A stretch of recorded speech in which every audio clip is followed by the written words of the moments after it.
नमस्कार, मैं कीर्ति और आप देख रहे हैं जीके न्यूज़। अभी हमारे साथ मौजूद है एबीवीपी के कार्यकर्ता। तो चलिए इनसे बात करते हैं कि धीरेन्द्र शास्त्री जहाँ पर भी उनका दरबार लगता है, जहाँ पर भी वो जाते हैं, वहाँ से एक ही मांग कर रहे हैं हिंदू राष्ट्र की। और उनको उनकी इन मांगों को लेकर के जो मौलाना है, वो उन्हें बैन करने और जेल में डालने की बात कर रहे हैं। तो चलिए इन कार्यकर्ताओं से बात करते हैं और जानते हैं कि इस मुद्दे पर इनका क्या कहना है। भैया आपका नाम?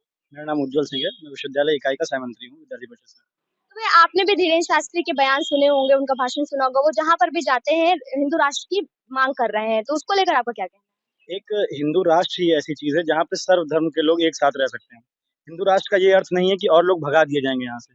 इतने इस्लामिक कंट्री है लेकिन आप देख रहे हैं कि वहाँ की क्या स्थिति है। एक भारत ही ऐसा देश है जहाँ पे सनातन के लोग हैं, ज़्यादा हैं और सब लोग मिल के रह रहे हैं।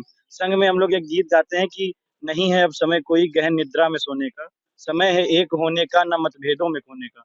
बढ़े बल राष्ट्र का जिससे वो करना मेल है अपना, स्वयं अब जाग कर हमको जगाना देश है अपना। अगर हम लोग संगठित होंगे, अगर हम लोग एक होंगे हिंदू राष्ट्र के नाम पर, तभी भी ये देश आगे बढ़ पाएगा। क्योंकि और ऐसी कोई शक्ति देश में नहीं मौजूद है, जो लोगों को एकत्रित करके राष्ट्र निर्माण में योगदान कर सके। वैसे जितने भी मौलाना हैं धर्म के हैं, तो उनका ये कहना है कि इन्हें जेल में डाल देना चाहिए। ये जो है लोगों को बाँटने का काम कर रहे हैं। अगर ये हिंदू राष्ट्र बन गया तो जो दूसरे धर्म के लोग हैं वो कहाँ जाएँगे? फिर जो हिंदू हैं वो उनको कहीं न कहीं डोमिनेट करेंगे, उनको प्रताड़ित करेंगे। तो उस पर आपका क्या कहना ये सरासर गलत है। हिंदू राष्ट्र होने से कि हम लोग किसी को प्रताड़ित नहीं कर रहे हैं। है? जब वो लेकिन वो गजवाए हिंद की बात करते हैं, तब वो कहाँ चले जाते हैं। गजवाए हिंद जब वो तेज़-तेज़ माइक से चिल्लाया जाता है, जब कश्मीर में चीज़ें होती हैं, तब उनको क्यों नहीं दर्द होता है। अगर आज कोई एक पंडित अगर एक कोई धीरेन्द्र शास्त्री नाम का युवक निकलता है और लोगों को जोड़ने का काम करता है, तब उनको इतना दर्द क्यों होता है? एक सवाल उनसे पूछना चाहूँगा। तो भैया आपको क्या लगता है कि धीरेन्द्र शास्त्री जो अपने मंच पे खड़े होकर लोगों को तिलक लगाने की बात कहते हैं, उससे भी उनको बड़ी दिक्कत हो रही है मौलाना लोगों को? क्या आपको क्या लगता है उन्हें जेल में डाल देना चाहिए इस बात को कहने के लिए? तिलक लगाना कहाँ से अपराध है? टोपी पहन के चलना, तिलक लगाना, ये तो सर्व धर्म की चीज़ें हैं। अपना-अपना कल्चर हर आदमी अपना रहा है। हमने तो यूनिवर्सिटी में भी शुरू कर दिया कि हम लोग प्रतिदिन चंदन और तिलक लगा के आना, हाथ में कलावा बाँधना शुरू करेंगे।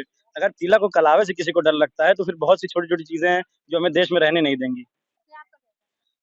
जैसे कुछ लोग तिलक लगाने की बात हो रही है यहाँ, तो जैसे कुछ लोग हमारे यूनिवर्सिटी की प्रोफ़ेसर हैं, तिलक लगाने और वो कलवा बाँधने से क्लास से बाहर वो कर दे रहे हैं। आपको क्या लगता है यूनिवर्सिटी में सब चीज़ें हो रही हैं, आप लोगों ने किसी से कंप्लेन करी? जी, हमने अभी लगभग 15 दिन हो चुका होगा। मैंने एप्लीकेशन भी दिया था प्रॉक्टर ऑफ़िस में, कोई सुनवाई नहीं हुई है। तो आप अभी हमारे चैनल के माध्यम से अपने यूनिवर्सिटी के प्रोफ़ेसर्स या जो यहाँ की सरकार है उससे कुछ कहना चाहेंगे कि आपके लोगों के साथ इस तरह से नाइंसाफ़ी हो रही है? ये सरासर चंदन लगाना कब से अपराध हो गया?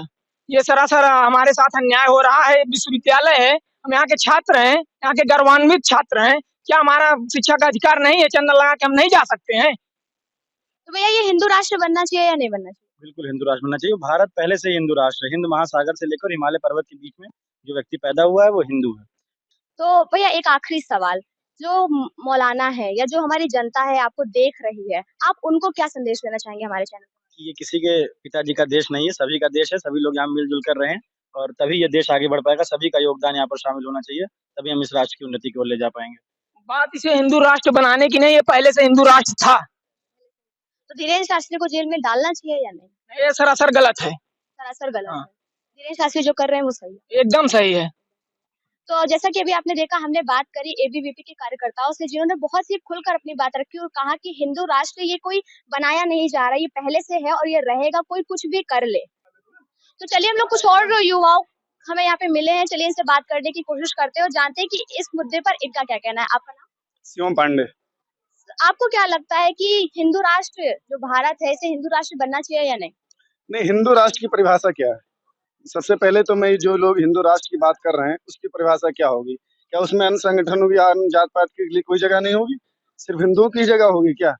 हिंदू राष्ट्र तो हमारा सदियों से ही है, प्रारंभ से ही सिर्फ इस मुद्दे को राजनीतिकरण करने के लिए और राजनीति वाले जितने लोग हैं, वो सब अपने फायदे के लिए उठा रहे हैं। मेन जो मुद्दा है उससे ध्यान भटकाने के लिए। दिल्ली में आप देख रहे होंगे पिछले 2 महीने से जो हमारे गोल्ड मेडलिस्ट हैं, जो मेडलिस्ट हैं, उनकी बात नहीं की जा रही है। मीडिया उन्हें नहीं दिखाती, बल्कि उनको तो विलेन के तौर पर अब पेश किया जा रहा है। वो कहते हैं हम अपनी सारे मेडल गंगा में बहा देंगे। उनकी बात करने वाला कोई नहीं, लेकिन हिंदू एक कोई टीवी चैनल ये दिखा दे कि जिसको 24 घंटे कवरेज उन बेटियों को दिखाया जा रहा हो। उनका फ़ायदा सब राजनीतिक दल लेते हैं, यहाँ तक कि पीएम जाके उनके साथ कॉफ़ी पीते हैं। लेकिन जब बात उनके न्याय की आती है, तब कोई उनके तरफ से नहीं खड़ा है। और जब विपक्ष वाले उनके साथ खड़े होते हैं तब उनको निशाना बनाया जाता है और कहा जाता है कि राजनीति कर रहे हैं। मेरा सिर्फ मानना ये है कि हिंदू राष्ट्र था, हिंदुस्तान हिंदू राष्ट्र था, है और रहेगा, उसमें कोई दो राय नहीं है। लेकिन इसको राजनीतिकरण करना या बाबागिरी करना, भगवागिरी करना, ये गलत है। तो मौलाना जितने भी हैं, वो कहीं न कहीं धीरेन्द्र शास्त्री के इस बयान को लेकर उन्हें निशाना बना रहे हो, कह रहे हैं कि उनको जेल में डाल देना चाहिए, उनको बैन कर देना चाहिए, वो लोगों को बाँटने का काम कर रहे हैं। इस पर आप क्या कहना चाहेंगे? लोगों को बाँटने का काम कर रहे हैं। अब देखिए धर्म गुरुओं का अलग-अलग मत है, अब किसी को रोका तो जा नहीं सकता भाई डेमोक्रेसी है और अगर सरकार किसी का सपोर्ट करे तो आप कैसे किसी को जेल में उठा के डाल देंगे। अब ये कहिए कि ऐसे तो असुद्दीन ओवैसी को देख लीजिए, वो भी तो ऐसे ही करता है, वो मुसलमानों की तरफ से बोला करता है तो उसको नहीं कहा जा रहा है कि वो चिल्ला रहा है। वो भी हमेशा कहता है कि मुसलमानों के साथ ये हो रहा है, वो हो रहा है, गलत हो रहा है। भाई ऐसा क्या गलत हो रहा है मुसलमानों के साथ कि वो इतना परेशान रहता है? तो एक धर्मगुरु है वो हिंदुओं के बारे में बोल रहा है भाई और मेरा सीधा मत है कि अगर कोई चीज़ नहीं हो सकती तो उसके ऊपर बकवास करने कोई मतलब है नहीं। भाई देखिए आप हिंदू राष्ट्र बन नहीं सकता है। आप ये सोचेंगे कि वो अखंड भारत जो 2500 साल पहले था, आप वो बना लीजिए तो बना तो सकता नहीं है कोई।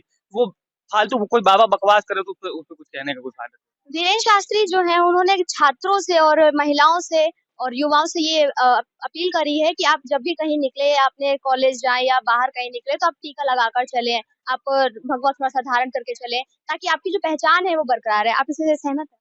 आई डोंट थिंक सो ऐसा होना चाहिए बीइंग एज एन इंडिया आप इंडियन कंट्री में रहते हो तो आपकी इंडियन एक प्रॉपर आइडेंटिटी है उसके लिए आपको नहीं, किसी अपना रिलीजन को सपोर्ट करना गलत थोड़ा ही है। आप बन सकते हैं भाई टीका लगा के चलिए, टोपी पहन के चलिए, कोई मनाही थोड़ी डेमोक्रेसी है सीधी बात। आप टीका लगाइए, टोपी पहनिए, भगवा पहनिए, चोला पहनिए, कुर्ता पहनिए, पजामा पहनिए, अंडरवियर में घूमिएगा लेकिन कई बार ऐसा होता है कि जब टोपी पहनकर इंसान जा रहा होता है तो कहते हैं कि हम अपने धर्म से प्रेम करते हैं इसलिए हम उसको धारण करें। लेकिन जब टीका लगाकर एक इंसान निकलता है तो कहा जाता है बहुत बड़े पंडित हैं ये चल रहे हैं। तो आपको नहीं लगता है कि ये कहीं न कहीं गलत है?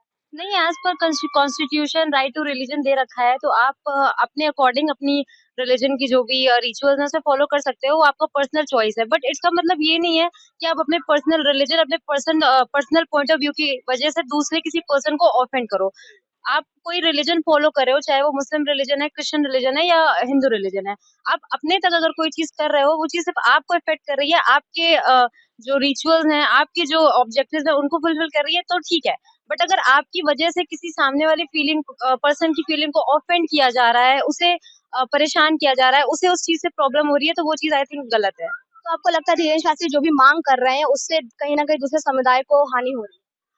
देखिए दूसरे समुदाय को हानि हो रही नहीं हो रही इससे ये बहुत छोटी सी बात है अगर आप किसी कंट्री को जो कि काफी टाइम से अपनी डेमोक्रेसी के लिए पूरे इंटरनेशनल वर्ल्ड में फेमस है तो उसको आप एक पर्टिकुलर रिलीजन के बिहाफ पे बांटने से आप उसकी जो इंटरनेशनल डिप्लोमेसी है उसको खराब कर रहे हो इससे इंडिया के सिर्फ जो इंटरनल पॉलिटिक्स है या इंटरनल मैटर्स है वो नहीं इफेक्ट करेंगे थ्रू आउट द ट्रेड या जो हमारा ई कॉमर्स है या जो हमारे इंटरनेशनल रिलेशन है दूसरी कंट्रीज है वो भी बहुत खराब होंगे तो आई डोंट थिंक सो कि किसी पर्टिकुलर रिलीजन को लेके जो हमारी एक डेमोक्रेसी है जिसके लिए इंडिया फेमस है उसे खराब करना चाहिए तो आपको आपसे सवाल है हमारा कि बहुत सी हमारे पास इस्लामिक कंट्रीज हैं और उनके बहुत सी अदर कंट्रीज के साथ रिलेशन भी है। तो जैसा कि अभी इन्होंने कहा कि अगर हम उसे हिंदू राष्ट्र बनाने की जो माँग की जा रही है, अगर ऐसा होता है, तो कहीं न कहीं वो सारी चीज़ें बहुत इफ़ेक्ट होंगी। उस पर आप नहीं, मुझे नहीं लगता ऐसा कोई इफेक्ट पड़ेगा। हिंदू राष्ट्र 70% हिंदू हमारे यहाँ है और इसका कोई मंच से खड़े होकर राजनीति करने की जरूरत नहीं। हिंदू राष्ट्र ही है और जहाँ तक इस्लामिक देशों ने की आप बात की है, वहाँ इस्लामिक देशों में लोकतंत्र नहीं है। हमारे यहाँ लोकतंत्र है और हमारे लोकतंत्र और हिंदुस्तान की खूबसूरती यही है कि हम सब संप्रदाय, सब समुदाय और सब जात पंथ को एक साथ लेकर चलते हैं। अनेकता में एकता ही हमारा विचार है। आखिरी सवाल मेरा आप सभी से है कि आप जो हमारी जनता है, जो लोग देख रहे हैं हमें, आप उनसे क्या अपील करना चाहेंगे कि हिंदू राष्ट्र हो, ना हो, आप इस पे लड़ें, ना लड़ें? क्योंकि कई बार इस चीज़ को लेकर ऑफेंसिव हो जाते हैं लोग। मेरा ये मानना है कि जो आज का यूथ है उनके पास राइट टू रिलीजन और हिंदू राष्ट्र और ये जो भी ये डिप्लोमेटिक पॉलिटिक्स चल रही है उससे बढ़कर भी बहुत सारी चीजें हैं करने के लिए जो बेसिकली यूथ है अच्छा उसके पास ये जो डर्टी पॉलिटिक्स है रिलीजन को लेके उससे ज्यादा काम है करने के लिए तो आई डोंट थिंक सो कि इतना कोई बहुत बड़ा जो इशू बनाया जा रहा है चीजों को इतना ज्यादा इशू है आपका क्या कहना मैं तो यही कहूँगा कि अपने दिमाग का इस्तेमाल करें। हम लोग पढ़े लिखे लोग हैं, ये जनरेशन ही है जो देश को चेंज करके भाई आगे का भविष्य तो हम ही लोग तय करेंगे। तो हम लोग को अपने दिमाग का तार्किक बुद्धि का इस्तेमाल करिए। गलत है तो गलत कहिए, सही है तो सही करिए। धर्म के बेसिस पे बाँटने की क्या ही ज़रूरत है। है? आपकी क्या माँग रहेगी सरकार से या जनता से जो भी आपको देख रहे हैं? मैं जनता से, सरकार से, तो मैं स्पेशली यूथ से कहना चाहूँगा कि बेरोज़गारी, महँगाई, अशिक्षा और स्वास्थ्य पर ध्यान दीजिए। यही 4-5 मुद्दे, रोटी, कपड़ा, मकान। इसके अलावा टीवी चैनलों की डिबेट में मत जाइए और कहीं भी मत कीजिए। अगला चुनाव है 2024 का, आप मेन मुद्दों पर वोट दीजिए और इन सब चक्करों में ना पड़िए, नहीं तो ये आपको 100 साल पहले ढकेल देंगे। तो जैसा कि अभी आपने देखा हमारे साथ यहाँ पे मौजूद सभी युवाओं का यही कहना है कि लोगों को इन बेवजह के मुद्दों में नहीं पड़ना चाहिए। जो रिलीजन है या जो लोकतंत्र है, ये लोग अपने-अपने राजनीति के चलते इसको रिलीजन को राजनीति में लेकर आ रहे हैं। युवाओं से इनकी खास अपील है कि वो अपनी पढ़ाई पे, अपने फ्यूचर पे ध्यान दें और जो मुद्दे हैं, जो अभी करंट मुद्दे हैं, जो चल रहे हैं, उन पर ध्यान दें, अपनी ज़रूरतों पर ध्यान दें। कैमरा पर्सन ऋचा के साथ मैं कीर्ति, जीके न्यूज़।